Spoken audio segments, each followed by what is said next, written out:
সকাল সকাল আমরা 8টার গ্ল্যামার পালসার ও মোটর নিয়ে বেরিয়ে পড়লাম বেলচন্দক বিল ও রেশমবাড়ি হাট দেখার উদ্দেশ্যে।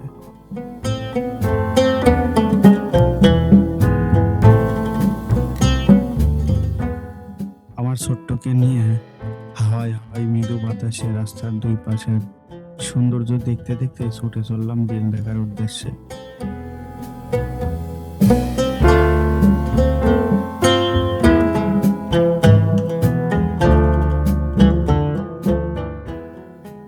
এজন্য জীবনানন্দ দাশ বলেছিলেন, ঘুরে বেড়াই, কারণ বাংলার প্রকৃতি এখনো ডাকে আমায়।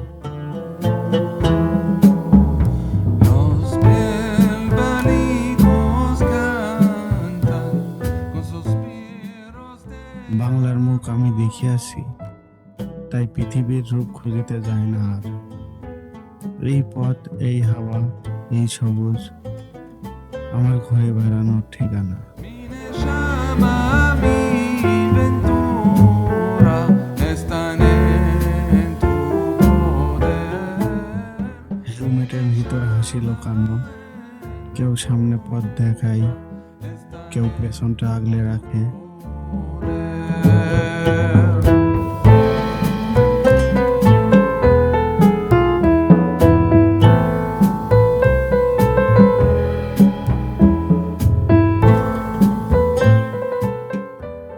মাঝখানে চলতে চলতে হাসি ঠাট্টা আর পুরনো স্মৃতি হাওয়ায় ভেসে ওঠে।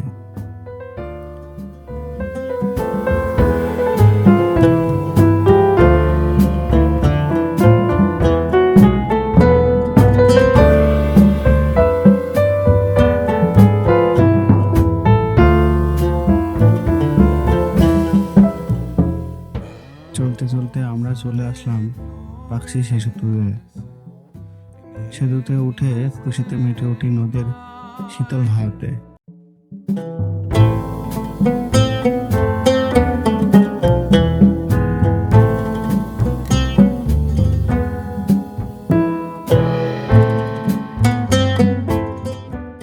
এরপর আমরা সবুজের ঘেরা রাস্তার সৌন্দর্য উপভোগ করতে করতে চলে আসলাম চাটমোহর।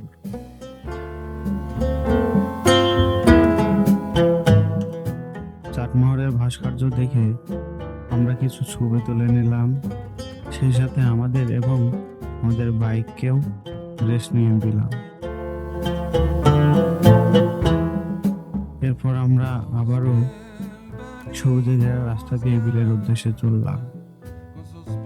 চলতে চলতে বিলচন্দক বিলের রাস্তা শুরুতেই শরীরের যত ক্লান্ত ছিল বিল দেখার আগেই নিমিষে হারিয়ে গেল। আর তার সাথে দেখা মিলল ঘোড়ার সারি সারি ঘোড়া।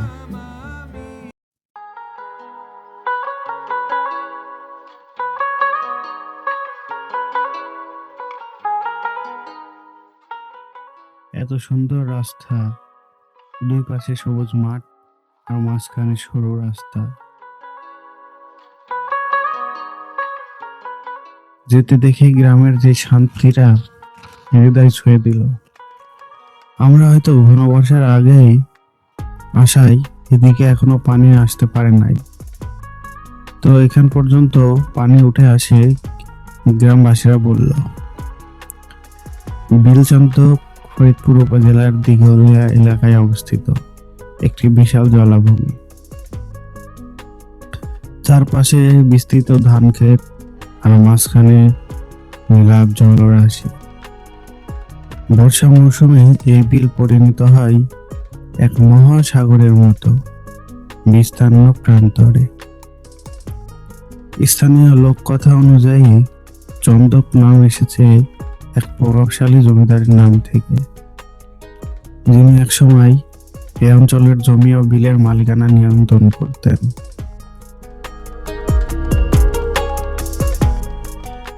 শীতকালে অতিথি পাখিরা এখানে ভিড় জমায়, বর্ষাকালে বিলের পানিতে ভরে ওঠে দেশীয় প্রজাতির নানা মাছ আর শাপলা শালুকের ফুলে। চারপাশের এই বিলের উপর নির্ভরশীল জীবিকা, খাদ্য ও সংস্কৃতি সবই এই বিলকে কেন্দ্র করে গড়ে উঠেছে।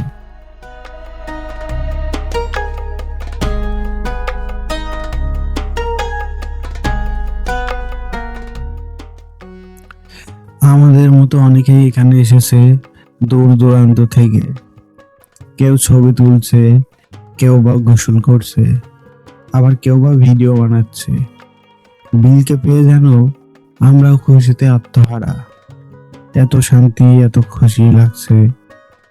এত বড় জলরাশি দেখে যা না দেখলে কখনো বোঝা যাবে না। ক্যামেরাতে তো ভিডিও করা দেখানো যায়, কিন্তু অনুভূতি কিভাবে পাবেন? তাই ভিডিও দেখার পর ঘরে বসে না থেকে আপনিও বেরিয়ে পড়ুন আপনার পছন্দের জায়গাতে।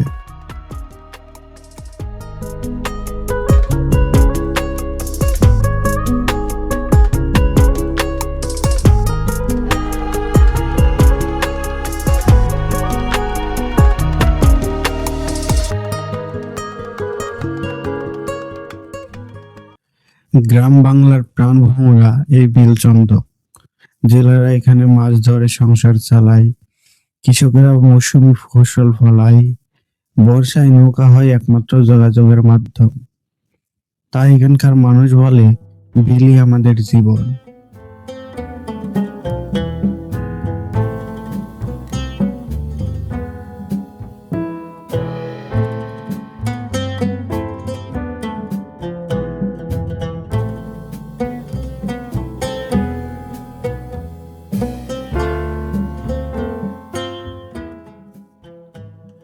তবে দুঃখজনক বিষয় হলো ধীরে ধীরে বিলের আয়তন কমে আসছে। অতিরিক্ত চাষাবাদ, অবৈধ দখল আর দূষণের কারণে জৈব বৈচিত্র্য হুমকির মুখে। একসময় যে বিল ছিল ভরপুর পানিতে, এখন অনেক জায়গায় শুকিয়ে যাচ্ছে।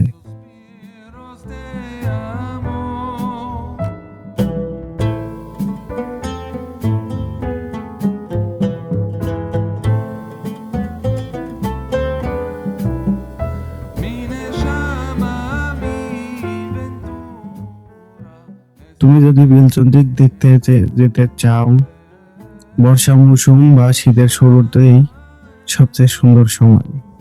নৌকা ভ্রমণ অবশ্যই করো, তাইলে বোঝা যাবে এই বিলের আসল সৌন্দর্য।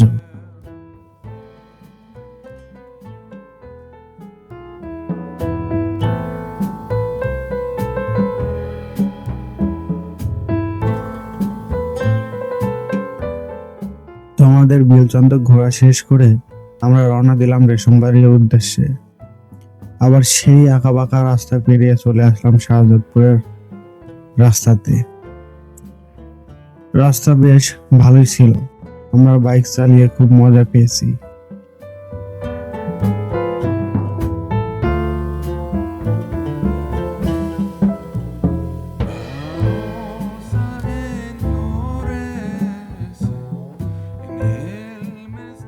এরপর চলে আসলাম বাঘাবাড়ি ব্রিজের উপর। এখান থেকে দেখে নিলাম বাঘাবাড়ি নৌবন্দর। নদীর বুকে এত জাহাজ দেখে খুবই ভালো লাগছিল, কারণ এভাবে কখনো দেখা হয়নি। আমাদের কুষ্টিয়াতে নদী আছে, তবে জাহাজ নেই। নৌকা আছে, তাই একটু মন দিয়ে দেখে নিলাম জাহাজগুলো।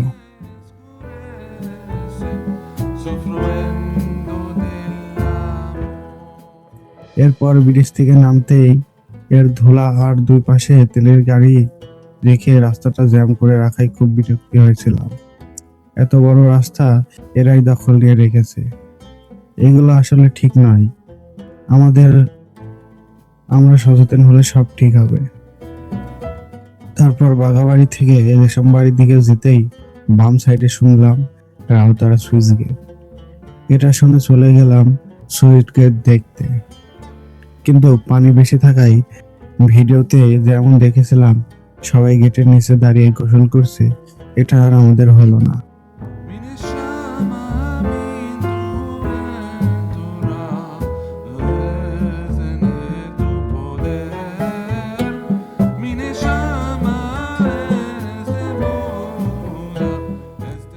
পাশে দেখলাম সুন্দর একটি মেলা বসেছে।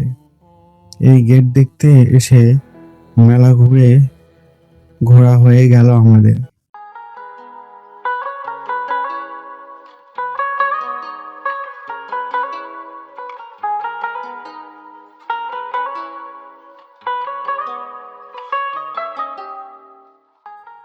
এরপর ওখান থেকে আমরা সোজা চলে আসলাম রেশমবাড়ি বিলে।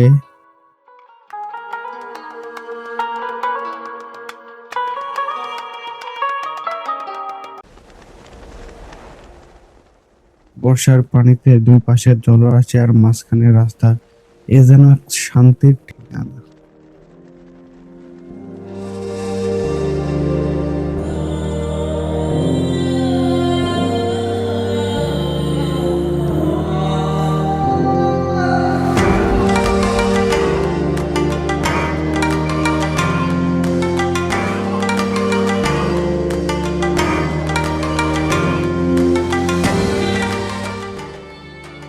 তো আমরা এখান থেকে শুনতে পেলাম বিলের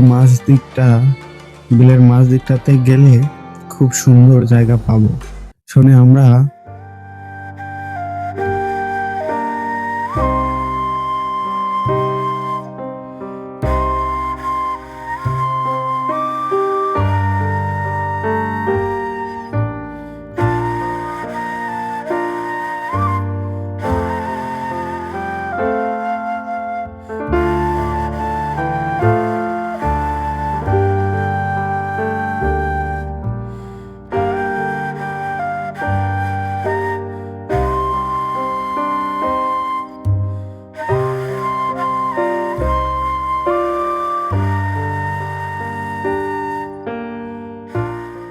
মাঝে আসতে গিয়ে যেটা চোখে পড়লো, এখানে গবাদি পশু পালাই রাস্তার অবস্থা একদম খারাপ।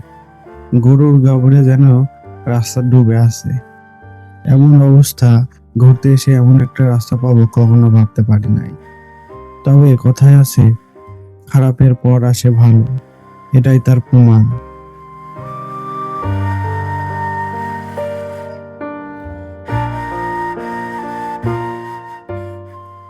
বিলের মাঝের এই ঘরটি অনেক সুন্দর লাগছিল।